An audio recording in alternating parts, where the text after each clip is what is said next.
I'm Wyatt from Adventures in Reporting, and I decided to interview a master gardener and an author. Keep watching to see what questions I asked them. Okay. What is your name? I'm Pat Zietlow Miller. And how do you spell that? Pat is P-A-T, Zietlow is Z-I-E-T-L-O-W, and Miller is M-I-L-L-E-R.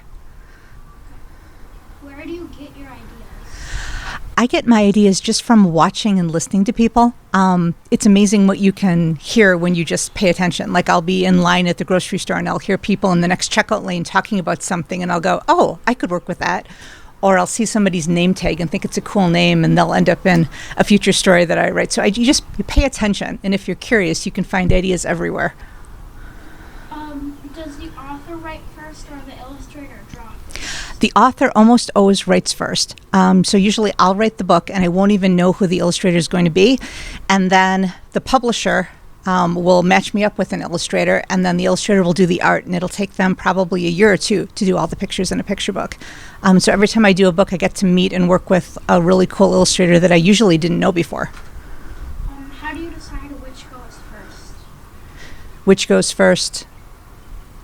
The art or the words? It's almost always the words, because the story usually drives the art, and so I almost always start with the story. I don't think I've ever started with the art. What was your favorite children's book? Oh, my favorite children's book was probably Bridge to Terabithia by Catherine Patterson. It won the Newbery Award, which is the award that goes to the best children's book of the year, and they made a movie. It's a beautiful story about a friendship between a boy and a girl. How do you and the illustrator talk? Usually the illustrator and I don't do a whole lot of talking because they weren't involved when I wrote the story, so they weren't like over my shoulder saying, don't you think you should put a comma here, or why did you name the character that? So then when they're drawing the pictures, I try to leave them alone so they can be as creative as they want to be without me getting in the way.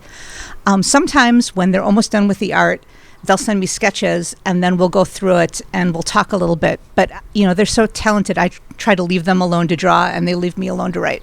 And you end up with a much better book that way because it's just two creative people doing the best work they can. Do you decide on a title or the illustrator? I decide on the title, but usually the editor who buys my book has some input too. So sometimes, like with this book, it's called Wherever You Go. I initially just called it Roads, and she's like, can you just send me some other options? So it took me forever because I really liked Roads and I thought of it that way, but we ended up with Wherever You Go. Could you describe the whole process of writing and publishing a book? Sure, I'll give you the short version of it. So usually I get an idea, and then I sit down at my house. Usually I'm in my kitchen with my computer, and I start writing a story. And sometimes it works out, and sometimes it doesn't. There's a lot of times I start, and it just doesn't come together, so it never goes anywhere.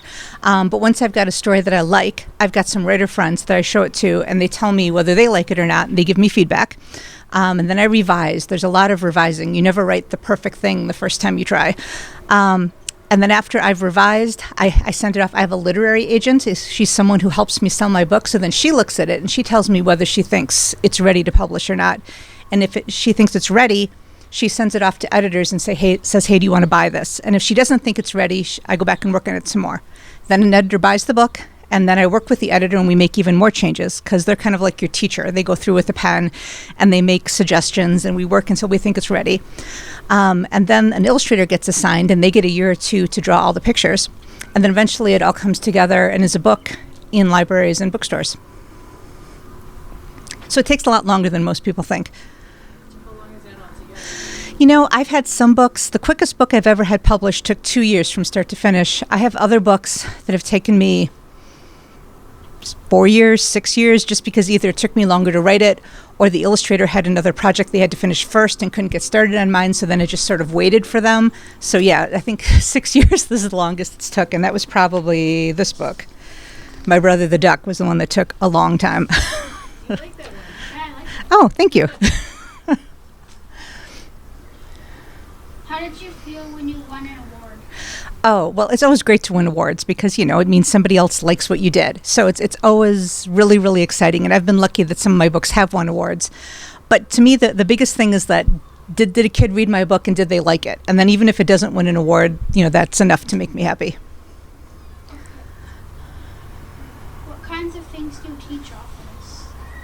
What kinds of things do I teach authors?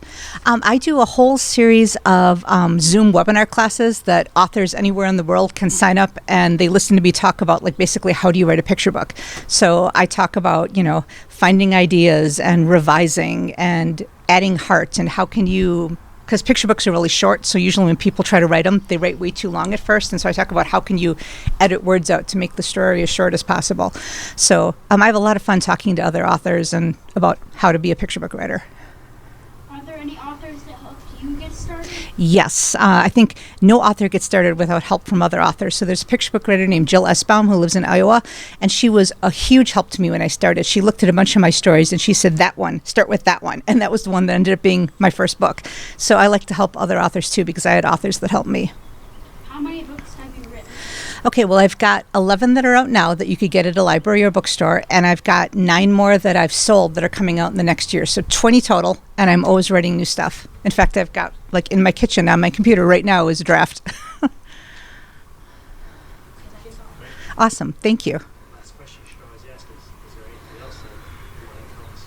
Is there anything else you want to tell us? I would just say, if you're interested in writing books, especially if you're a kid, the absolute best thing you can do is read as much as possible. And it can be anything. It can be the back of a cereal box. It can be a comic book. It can be a graphic novel. It can be a regular book. Anything with words is going to help you be a better writer down the road. Do you want to press that for a minute? So this is When You Are Brave. It's written by me. It's illustrated by Eliza Wheeler, and it's about finding your bravery inside of you when you're having, a day full of things you'd rather not do. And what I like about this book is Eliza's art is so gorgeous. There's the girl in the front, and then she hid little surprises underneath the dust jacket of the book. That makes it a lot of fun to look at.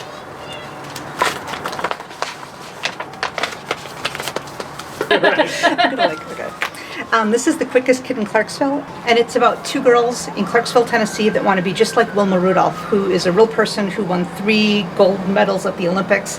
The girls in the story are made up, but Wilma's true. Wilma Unlimited is one of my favorite Wilma children's Unlimited is books. a great children's book. And I did so much research on Wilma Rudolph for this. So even though the book is short, I read probably 4 or 5 books about Wilma Rudolph to pick the little facts about her that I included in the book. And then I did an author's note at the end that has a picture of her and tells her story, because she's cool, because not only did she win the Olympics and become the fastest woman in the world, she also worked for civil rights. After she won the Olympics, her town wanted to throw a victory parade, and it was a segregated town, and she said, I'll only do it if the parade's open to everybody. So her victory parade was the first integrated event in Clarksville, Tennessee history. And she was a teacher. And yes, she was a teacher. And then I've got Be Kind. And this is probably my best known book. It was on the New York Times bestseller list for 10 weeks, which, you can never see coming. It just happened, and it was really awesome.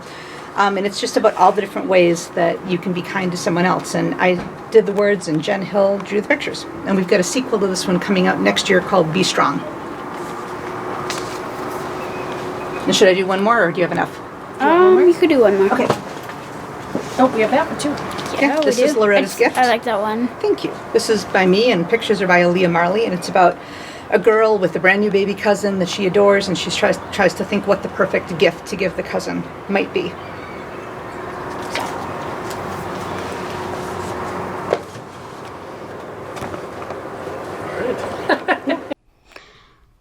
Thank you for watching my interviews. I hope you liked it.